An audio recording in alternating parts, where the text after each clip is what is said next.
So yan mga kaamigo, meron tayong dalawang kalapate dito, no? Naglock po mga kaamigo yung mga ulo nila, mga liig nila sa mga balikat. Ayan, no? Walang ulo po mga kaamigo, hindi na sila makagalaw. Ang bihira na aksidente po yata yung mga kalapate natin.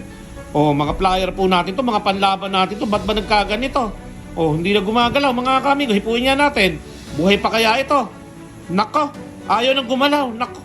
Nagkakalapati lang, wala na akong masabi. Lupit na mga ibon, talaga niyang kalapati. Siya ay nakakabilib, taong mapagkumbaba. Kilala niyo, punong ministro. Yo, what's up mga kamigo? Magandang araw sa inyo lahat. Welcome back to Puro Ministro Love TV. So, ngayong araw ay meron po tayong aabangan na mga kalapate dahil kagabi po, hindi ko na na-vlog.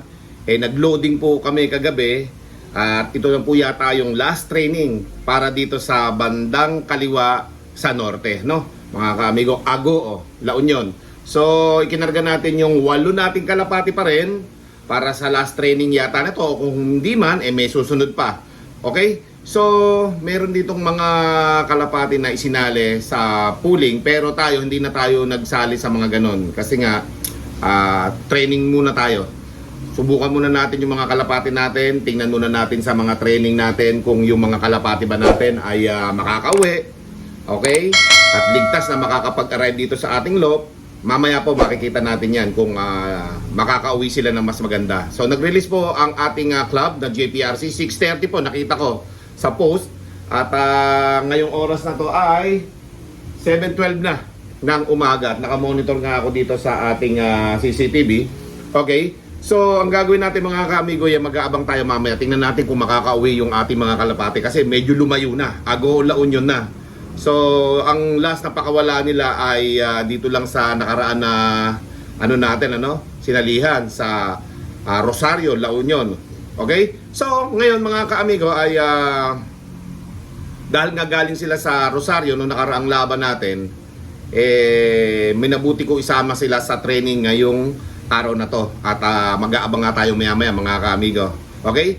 So tingnan natin yung ating mga kalapate kung makakauwi ba ng maayos kasi hinipo ko kahapon lahat ng mga katawan ng mga kalapate natin. Medyo sakto naman.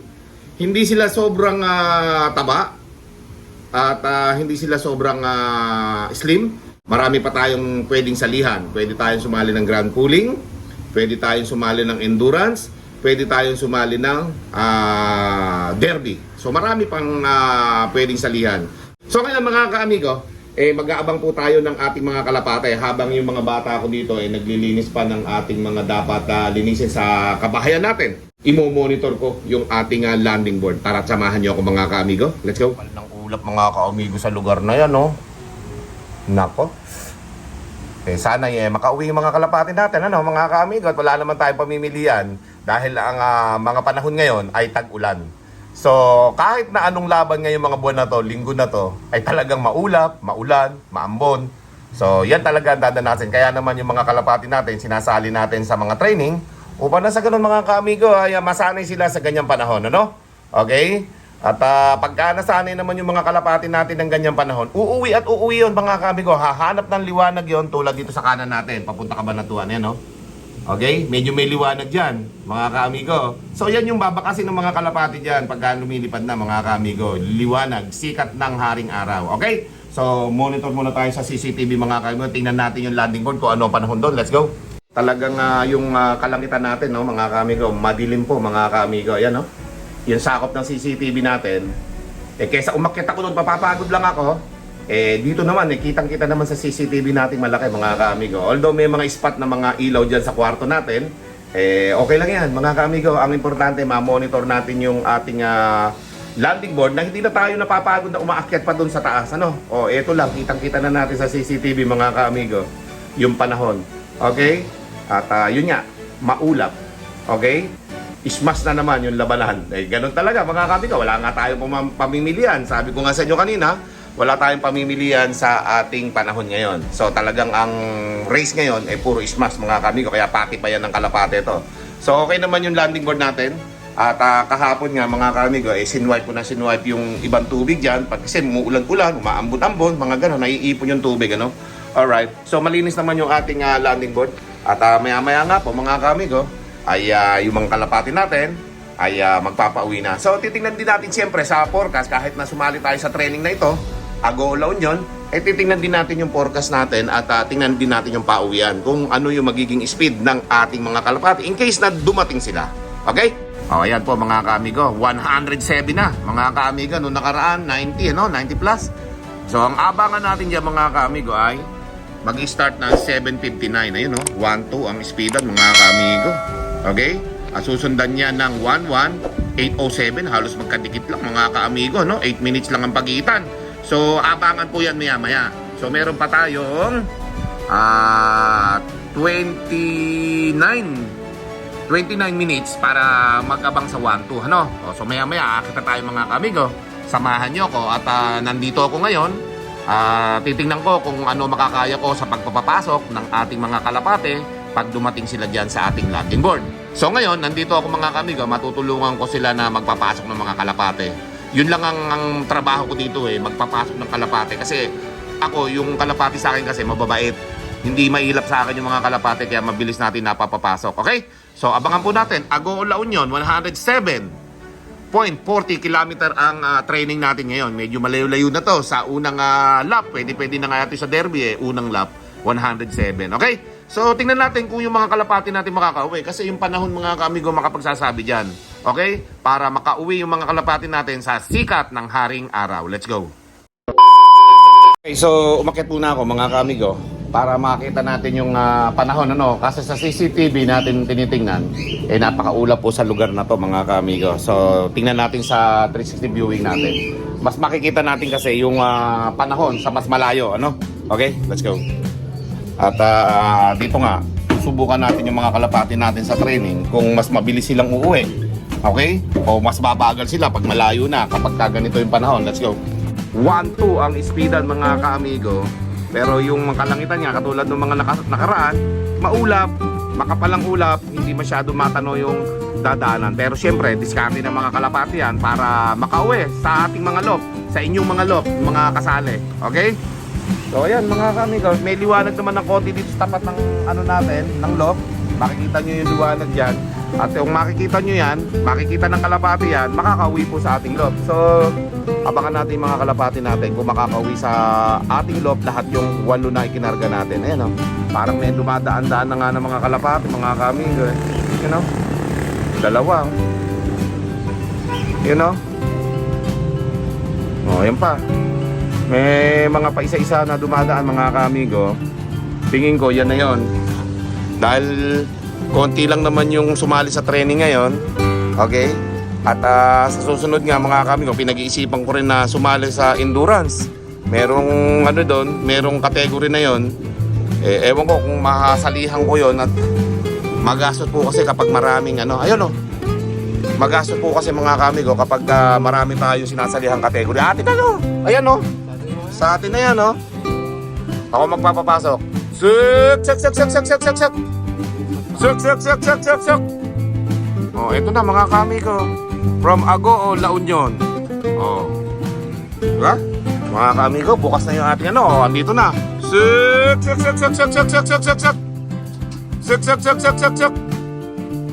Si finisher ng Santa Ana mga kaamigo.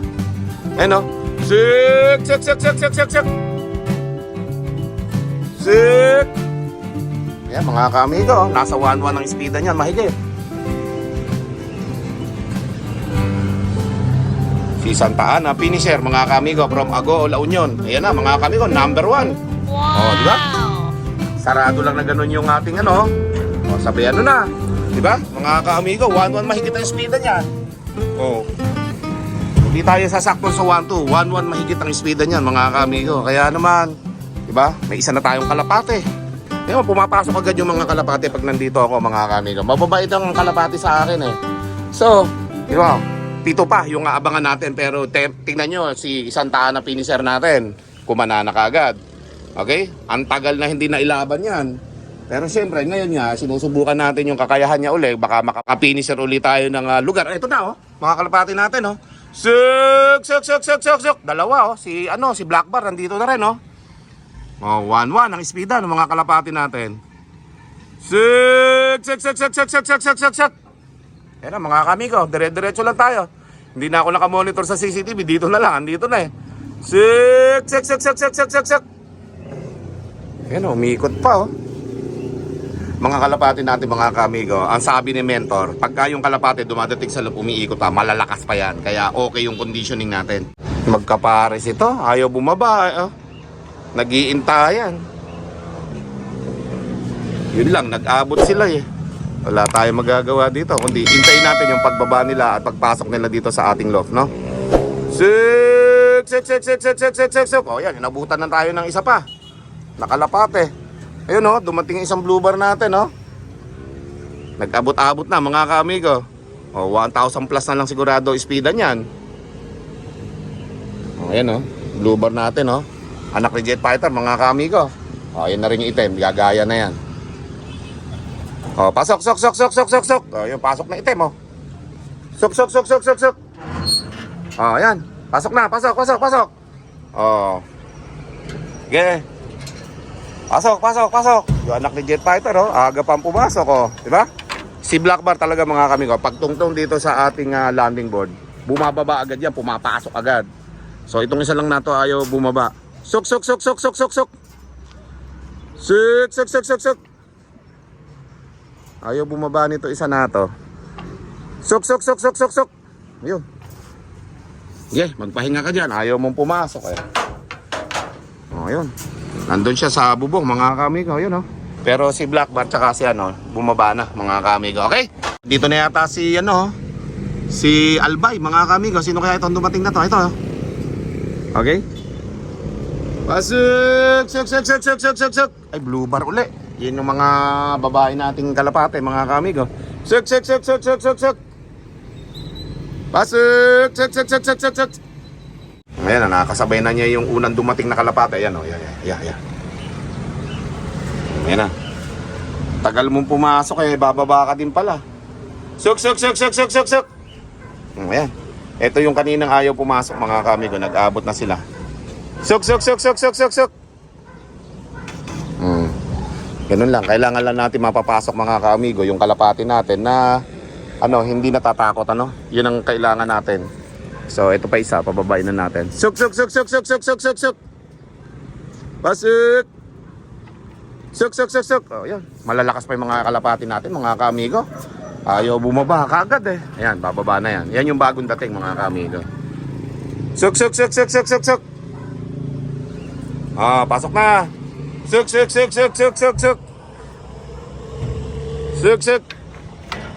Alright. Ayan, mga kaamigo, di ba? Nakalima na yata tayo ng kalapati na dumating. So meron pa tayong tatlo na iintayin mga kaamigo. Okay? Oh, tatlo pa. So at least nakarating na ng Agoo, La Union yung mga kalapati natin. Yun yung sinasabi ko na sa training, eh pwede na natin silang maasahan pagka medyo lumayo pa. Kasi nakita nyo naman ang kalangitan mga kaamigo sa panggagalingan, no? Halos wala matanaw. Ayan, no? Makita nyo mga kamigo, walang matanaw sa malayo na yan. Diyan manggagaling mga kalapati natin. Eh ilang kilometro lang, malabo na yung ating viewing dyan, no? Yun, no? Diba? Ayan lang, oh. Sa mga puno na yan. So, yun. Dahil dyan, yung mga kalapati natin, natututo na umuwi na ganyan ang panahon. Yan, no? So, yan. May mga parating pa. Mga naglagpasan, no? Oh, yan. So, yan. Tingnan natin kung ilan na napauwi natin. 4 ba o 5 na? Hindi ko na nabilang, ah. Okay, so baba muna tayo, let's go. Okay, so tingnan natin yung mga kalapati natin kung ilan na napauwi ko. At pambira, hindi ko na nabibilang mabuti eh. Alright, so meron na tayong 5. Okay, 5. So wala pa dito si Sadel, si Albay, at yung dalawa pa natin, paano ba? Si Albay, si Sadel, at saka isang blue bar pa mga kaamigo. Alright, so ayan. 5 pa lang ipauwian natin mga kaamigo. At least itong mga kalapati natin mga kaamigo ay si finisher 1-1 mahigit ang speedan yan. Sumunod yung isang blue bar, nagtagal kasi sila kaya, pero ang ano nun mga kaamigo, nasa 1-1 mahigit din yung speedan nila. Kaya okay itong mga speedan ng mga kalapati natin eh. Kaya po pwede to. Tapos yung isa 1,000 plus ang speedan, Jet Fighter. Okay? Alright, so ayun mga kaamigo, at isang makulit eto. Yan, yung ayaw bumaba kaagad. Yan yung dumapo pa doon sa bubong kanina. Pero at least matututo na din yan. At nakabantay na ako dito eh. So meron pa tayong tatlo. Abangan natin kung makakauwi pa yung tatlo natin. Let's go. Meron na yata tayo isang kalapate mga kamigo. Ayan oh, blue bar. Sik. Pasik. Sik.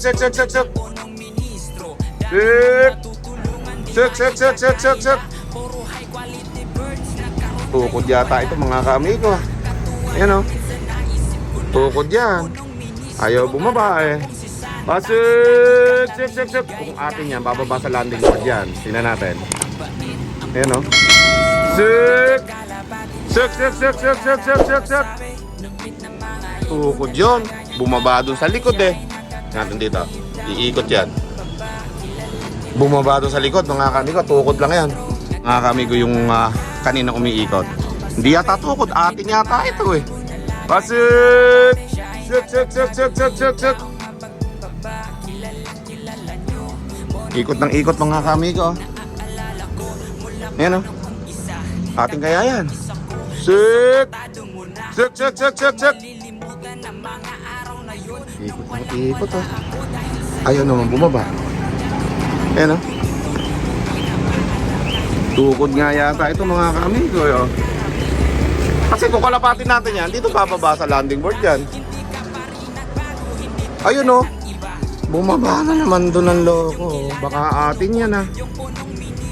Sige, hayaan muna natin siya magpahinga dyan. Kung tukod yan, nandyan lang. Pero kapag atin yan, babalik dito yan. Okay? Pagbigyan natin yan. Kahilingan ng isang kalapate na yan. Okay? So, hayaan lang muna natin siya makapahinga.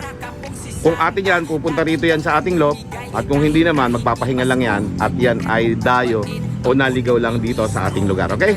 So, abangan po natin yung mga kalapate na yan. At syempre, meron pa nga tayo inaantay. 3 kalapate mga kamigo. Let's go. So, yun. Meron tayong dumating na isang kalapate mga kamigo. Yun o. O yun nandyan, nawala. Baka yun mga kamigo. Ba't kaya hindi pumapasok ito? So, tara tingnan natin. Mga kamigo. Sok. Yan, isang kalapate natin. Pumasok na. So, dalawa na lang inaabangan natin. Kung sino pa yung mga babaerong kalapate natin. Yun pa yung wala mga kaamigo. Dalawa sila ni Sadel. At saka si ating Albay mga kaamigo. Pambira. Yung dalawang babaero ng kalapate. Wala mga kaamigo. Late. Okay? So magna 900 na ang speedan mga kaamigo. Abangan natin. Let's go. Yan o. Dami nagdadaanan pa. Mga pauwi pa lang mga kaamigo. Ibang kalapate. Kasi nga nakita nyo yung kalangitan dyan sa mga dadaanan nila. Napakadilim mga kaamigo. Yung dalawa natin. Ewan ko kung makakasurvive sa panahon na to. Okay, kailangan natin silang sanayin sa training mga kaamigo eh. Wala tayong magagawa. A few minutes later. Okay, so yun mga kaamigo, yung mga kalapati nga natin ay 7 na, ano? So inaantay pa natin yung si Sadel at si Sadel naman ngayon, yung hindi umuwi mga kaamigo, until na wala pa. At kahapon nga hinawakan ko yung mga katawan nila. So dalawa yung hindi maganda ang katawan eh. Eto, si Albay. Medyo payat si Albay eh. Kahapon kinana namin ng loading to eh. Tapos medyo naglulugon-lugon yung bandang leeg at ulo. Kaya medyo masakit ang bandang upper body nito eh. Pero ganun pa man mga kamigo, nakabalik na siya dito sa ating loft. At si Sadel naman, yung wala. Pero si Blackbar mga kamigo, ayan si Blackbar oh. So ang inintay na lang natin mga kamigo, si Sadel. So nagmo-monitor ako sa ating CCTV para hindi na ako lagi pumapasok dito, para hindi ako ma-allergy. Alright, so abang-abang lang po tayo kay Sadel mga kamigo. Isa na lang inaabangan natin sa training mula sa Ago o La Union. Let's go. A few minutes later. Balita ako mga kamigo, kasi nandito na si Sadel. Ayun oh. Sabi sa'yo huwag kang mag-asawa ng madami Dahil humina ka. Tapos ito naman dalawa, walang ulo Ayan lubog parehas ang ulo mga kamigo. Nagsusumiksik dito sa sulok yung mag-asawa Tapos may sasabi ko sa inyo, asawa kayo ng asawa, tapos late kayo uuwi Kung kasali ito mga kamigo sa pooling, talo na tayo. Kasi 900 plus na lang ang speedan nila.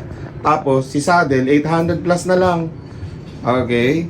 So hindi na rin natin sila maipapanalo kung gano'n. Kailangan ang speedan natin sa mga sasalihan natin mga pooling, kung tayo sasali, kailangan 1-1 mahigit ang speedan natin. Kasi dito mga kamigo sa Nueva Ecija, napakaraming mabibilis na kalapate. talagang nag-breed sila ng mga pampuling mga kaamigo. Okay? Talagang nagbi-build sila ng mga mabibilis na kalapate para nakakaparte na kaagad sila. Umpisa pa lang ng karera, wala pang derby, nananalo na sila sa mga one-toss pulling. Kasi nga, nagbi-build sila ng mga kalapate na mabibilis talaga. Meron dyan na may kapares, may itlog, may anak. Inilalaban nila yung kapares mga kaamigo. Okay? Pero itong dalawa na to, gandang tingnan, no? Pareha silang nag-lock yung mga liig nila mga kaamigo. Hindi ka na-aksidente itong dalawa na to. Nag-lock yung parehas liig nila tapos hindi na matanggal. Oh? Bukan natin tingnan mga kaamigo. Hindi na sila nang maalis dito. Nag-lock yata yung mga liig nila. Oh? Hindi na sila maalis. Oh? Tingnan natin. Oh no! Bihira kayo. Kung hindi ko pa inalis eh. Maglalak yung mga liig ninyo. Parehas nasa balikat. Yan ang mga kaamigo. Kala ko may patayin na eh. Alright, so dahil dyan mga kaamigo, kukondisyon pa natin yung ating mga kalapate. No? Although si Saddle medyo bumagal ngayon, dalawa kasi asawa. Ito isang asawa niya. Tapos, ito isang asawa niya. Riyata o yun. So abangan nyo po ito mga kaamigo. Sa Sabado unloading naman ito. At pagkatapos, Linggo ang abangan mga kaamigo. So baka yun na yung second lap ng Patibayan. At pagkatapos, yun naman yung first lap ng endurance. At baka meron pang ibang category, abangan po natin, ano? Okay, pero sa ngayon, yun lang muna yung nalaman ko na mga category na pwede natin salihan. So maraming salamat sa inyo lahat, mga kaamigo ko. At sa mga bagong pasok po sa ating YouTube channel, welcome po kayo lahat, mga kaamigo. Sa mga OFW kalapatids natin, mga kaamigo natin dyan. Mega loud shoutout sa inyo, ha? So mag-comment lang sa ating premiere, mga kaamigo, para ma-shoutout ko kayo doon. At syempre, yung mga paisa-isa nating live, paminsan-minsan, mag-comment lang po kayo doon para ma-shoutout ko rin kayo sa ating mga live. Okay? So maraming salamat. At syempre, sa mga bagong pasok po sa ating YouTube channel, huwag niyo pong kalimutan mag-like, share, and subscribe. At i-hit nyo na rin yung notification bell upang maging updated kayo sa aking mga latest video. Maraming salamat. Keep safe everyone. Kabozong. Thank you! May punong ministro, Lap TV.